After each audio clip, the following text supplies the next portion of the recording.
सो hi everyone, कैसे हैं आप सभी स्टूडेंट्स।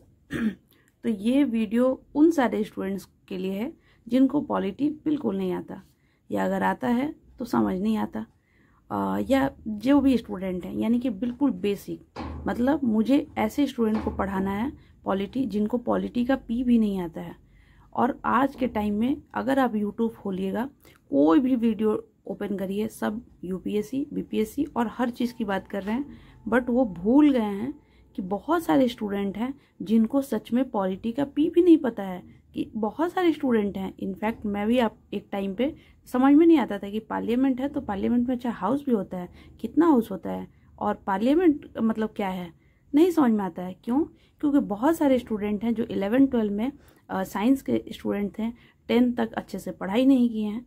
तो मुझे नहीं पता कि आप लोग का कितना सपोर्ट मिलेगा इस तरह के वीडियो में, बट सच बता रहे हैं, अगर एक भी स्टूडेंट को अगर वैल्यू मिलता है इस वीडियो से तो मुझे बहुत खुशी होगा।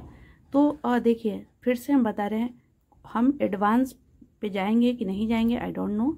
ये वीडियो उनके लिए है जिनको बिल्कुल समझ में नहीं आता है। और ये जो नोट्स है वो मेरा बनाया हुआ नोट्स है। मैंने उस टाइम पे ये नोट्स बनाया जब मुझे बिल्कुल पॉलिटी नहीं आता था। तो ये इसलिए ये नोट्स बहुत इंपॉर्टेंट होगा और वीडियो लंबा होगा, लेकिन अगर जो सीखने वाला होगा उसके लिए टाइम बहुत ज़्यादा नहीं लगेगा, लेकिन जो नहीं सीखने वाले होंगे उनके लिए बोरिंग हो सकता है। तो जिनके लिए बोरिंग हो सकते हैं, आप वीडियो यहीं पे छोड़ सकते हैं, और जिनको सुनना है, लेट्स स्टार्ट। चलिए एक स्टोरी सुनते हैं। तो देखिए, सबसे इम्पॉर्टेंट हम फिर से बता रहे हैं, ये वीडियो अपने दिल खोल कर हम पॉलिटी पे बना रहे हैं, ठीक है। तो देखिए, सबसे इम्पॉर्टेंट, कॉन्स्टिट्यूशन किसको कहते हैं, ठीक है। तो कॉन्स्टिट्यूशन क्यों ज़रूरी है, मतलब क्यों ज़रूरी है। तो देखिए, हमारा एक जो घर होता है उस घर में भी कुछ नियम और कानून चाहिए। अगर वो नियम कानून ना हो तो घर चलेगा कैसे। फॉर एग्जांपल, अब मान लीजिए कि एक घर है जिसमें कोई रूल रेगुलेशन नहीं है, यानी कि पापा का मन कर रहा है तो वो दिन भर घर पे रह रहे हैं और रात भर बाहर रह रहे हैं। मेरी माता जी का मन कर रहा है तो वो खाना बनाती हैं या नहीं बनाती हैं, या मेरे पापा को मन कर रहा है तो जब मन किया उठा और किसी को पीट दिए। मेरी मम्मी को जब मन किया किसी पे ऐसे कॉलोनी में गई और किसी पे ऐसे रंग डाल दी कि आज होली है, जो कि होली नहीं था। कहने का मतलब मेरा भाई बहन उठे और किसी को जाकर मारने लगे। तो क्या समझ में आता है कि एक घर के अंदर अगर कुछ रूल रेगुलेशन ना हो तो वो घर तो परेशान होगा ही, दूसरे वाले भी परेशान होंगे। समझ में आ रहा है। तो यानी कि रूल रेगुलेशन होना बहुत ज़रूरी है, दूसरों के लिए, अपने लिए ही नहीं, दूसरों के लिए भी, ठीक है। तो सोचिए, एक घर के अंदर अगर रूल रेगुलेशन ना हो तो घर वाला भी परेशान और उसके अगल बगल वाले परेशान। एग्जैक्टली सेम सिचुएशन अब इसको हम दुनिया पे ले चलते हैं, ठीक है। तो देखिए, दुनिया पे कैसे ले चलते हैं। आपको पॉलिटी, इंटरनेशनल रिलेशन, ये सब कुछ पढ़ना है।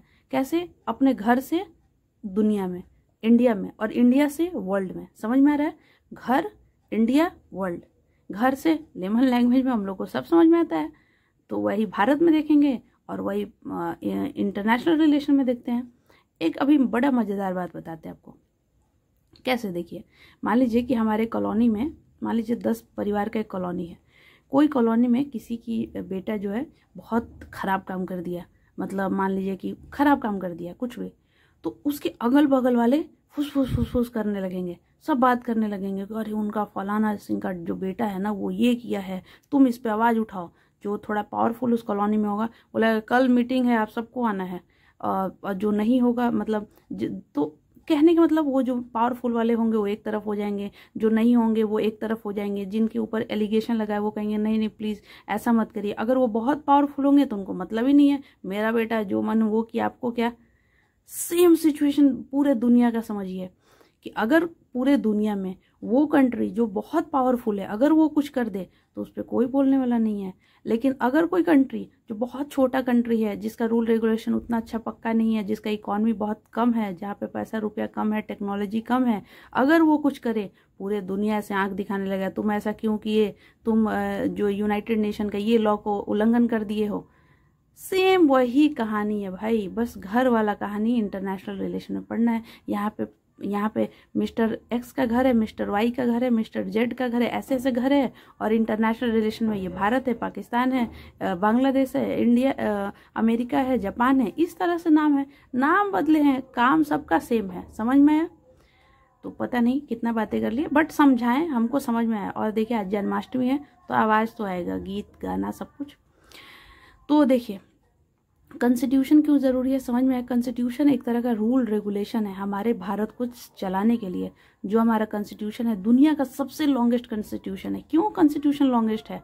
क्यों कॉन्स्टिट्यूशन लॉन्गेस्ट है? अरे भाई, भारत में इतना बड़ा देश है, देश में इतने सारे राज्य, इतने सारी बातें, इतनी सारी लैंग्वेज, इतने सारे खाना पीना, लड़ना झगड़ना, कतई मतलब हजारों, जिसको अगर रीजनल लेवल पे देखा जाए ना तो हजारों क्या लाखों विभिन्नता है, जिसको हम लोग कहते हैं डाइवर्सिटी।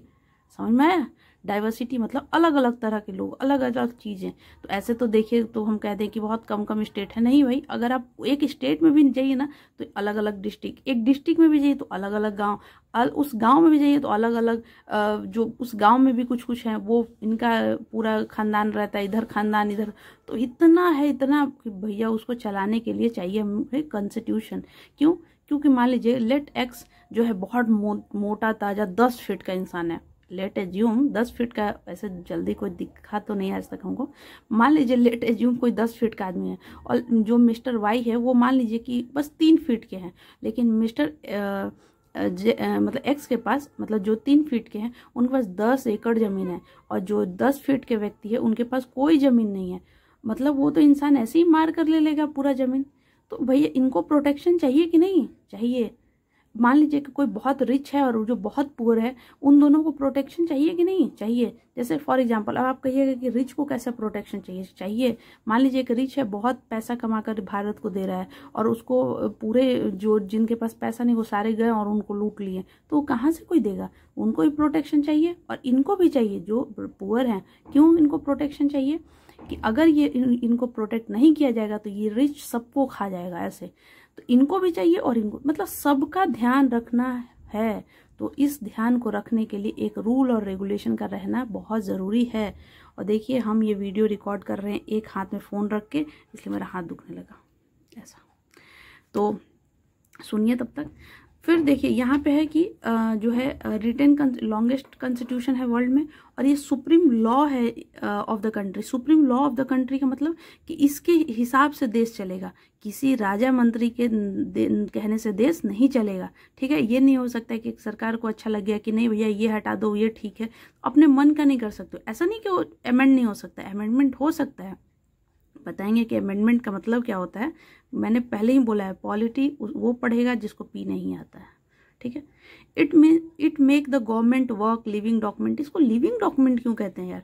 लिविंग डॉक्यूमेंट का मतलब होता है जीवित डॉक्यूमेंट। जीवित डॉक्यूमेंट मतलब मान लो ये पेंसिल है, अब इस पेंसिल को, ये पेंसिल लिविंग डॉक्यूमेंट नहीं है। क्यों?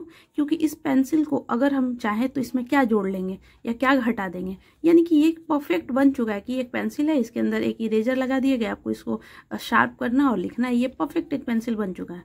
बट लिविंग का मतलब होता है कि एक ऐसा चीज़ बना है जिसके अंदर हम चेंजिंग कर सकते हैं। तो देखिए क्या है ना कि अब एक फॉर एग्जाम्पल समझिए, अगर कोई बिल्कुल हम बोले ना लेमन लैंग्वेज में समझाएंगे, इसलिए भाई हम एग्जाम्पल तो वही लेंगे जो समझ में आए। मान लीजिए कि एक व्यक्ति है जो कैंची चलाता है, किसी का बाल काटता हो, या मान लो यार लड़की, मतलब हम अपने ही पे एग्जाम्पल ले लेते हैं। मान लो कि हम ही हैं और हम किसी का बाल काटते हों, किसी का ऐसे ये क्या है, ये हाथ का ऐसे बाल वाल हटाते हों, जो भी कहते हों, जो भी करते हैं, नाखून काटते हों, ये सब करते हों। अब इसको हमारे गाँव में एक बिल्कुल नॉर्मल भाषा में बोला जाता है, क्या इधर थोड़ा बाल काट दो, संडे है। और वो क्या करते थे कि पूरा 1 साल का काम करेंगे और 1 साल में आई थिंक 2 बार जो भी गेहूं चावल होता है उसको ले जाते थे। तो एक वो भी व्यक्ति, लेकिन उसी चीज़ को शहर में कई तरह का नाम दे दिया गया है, ब्यूटी पार्लर, और लड़कों का पता नहीं क्या कहते हैं, और उसका ये नाखून काटने का अलग नाम है, फिर ये बाल यहाँ का हटाने का अलग नाम है, और चेहरा का गोरा करने का अलग नाम है, कई तरह का नाम है। समझ में आया क्या? कहने का मतलब कि एक वही काम है लेकिन उसका नाम अलग अलग है। जैसे जैसे हम प्रोफेशनली वर्क करते हैं, जैसे हम लोग कहते हैं कि आई एम बेस्ट, जैसे अभी हम कहें तो मतलब जैसे अभी कोई कहे कि अच्छा तुम क्या करती हो, पढ़ाती हो? नहीं, आई एम ऑनलाइन टीचर। तो एक बोलने का समझ में आ रहा है कि वही चीज है लेकिन उसको बोलने के लिए हम प्रोफेशनली उसको वर्क कर रहे हैं। सेम एग्जैक्ट समझिएगा कि किसी भी शब्द को हर जगह अलग अलग वर्ड से यूज करते हैं। फॉर एग्जाम्पल, जैसे अगर हम कहें कि ये कुछ, जैसे यहाँ पे देखिए ये 22 से हम 25 किए हैं तो ये हम चेंज किए हैं, 22 से 25 कर दिए। लेकिन यही अगर हम कॉन्स्टिट्यूशन के भाषा में कहें तो इसको अमेंडमेंट किए हैं हम। ये 22 से 25 किए हैं तो इसको चेंज को वर्ड को कहेंगे अमेंडमेंट। क्यों कहेंगे भैया? वो अच्छे बड़े बड़े पढ़े लिखे लोग लिखे हैं कॉन्स्टिट्यूशन, कोई नॉर्मल थोड़ी ना लिख दिया है। तो जो पढ़े लिखे लोग लिखे हैं तो वो हर शब्दों को एक बहुत चुन चुन के लिखे हैं। समझ में आया क्या? समझ में आया होगा। अब देखिए कॉन्स्टिट्यूशनलिज्म का मतलब क्या होता है। कॉन्स्टिट्यूशनलिज्म का मतलब होता है सिद्धांत, किसी भी चीज। तो यहाँ पे कॉन्स्टिट्यूशन का सिद्धांत है कि ये जो क्या करेगा, क्यों जरूरत है, ये करेगा limited the power of the government. मतलब कि क्या है कि एक जो हमारा कॉन्स्टिट्यूशन है उसमें हर कुछ लिखा हुआ है, आर्टिकल है, पार्ट्स है, शेड्यूल है। हम बताएंगे कि किसको आर्टिकल कहते हैं, किसको पार्ट्स कहते हैं, किसको शेड्यूल कहते हैं, बताएंगे। तो उसमें हर चीज लिखा हुआ है। अगर आप जो स्टूडेंट पॉलिटी पढ़े हैं उनको मालूम है कि हर बहुत सारे जो आर्टिकल्स हैं वो गवर्नमेंट को कहते हैं कि आप लिमिट में रहिए। क्यों नहीं कहेंगे लिमिट में? मान लो कि आज गवर्नमेंट एक्स है, वो अपने मन का सब कुछ कर दिया। मान लो कल को गवर्नमेंट आएगा, मिस्टर जेड का गवर्नमेंट, वो अपने मन का कुछ कर दिया, तो भैया जो जनता है वो तो बेवकूफ बन जाएगा। जो आया अपने हिसाब से सब कुछ करके चला गया, तो फिर तो कुछ रह ही नहीं जाएगा ना, नहीं रह पाएगा। इतना साल से हमारा देश आजाद होके इतने साल हो गए, तो क्यों रह पाया? वही आपके बगल के कंट्री में नहीं रह पाया, हमारे यहाँ क्यों रह पाया? क्योंकि कॉन्स्टिट्यूशन इस लेवल से बनाया गया कि किसी को उतना पावर नहीं देता है कि आप सब कुछ खत्म कर दीजिए। Limited the power of government को लिमिट करता है कि आप किसी व्यक्ति का फंडामेंटल राइट नहीं ले सकते हैं, आप उसका अधिकार नहीं छीन सकते हैं।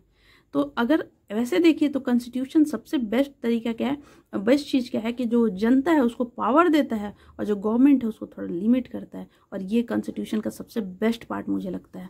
फिर क्या है, रूल ऑफ लॉ है, ट्रांसपेरेंसी होगा। इस तरह से रूल ऑफ लॉ मतलब चाहे वो मिस्टर एक्स जो बहुत रिच हैं या मिस्टर जेड जो बहुत पुअर हैं, वो दोनों को एक ही लॉ के साथ देखा जाएगा।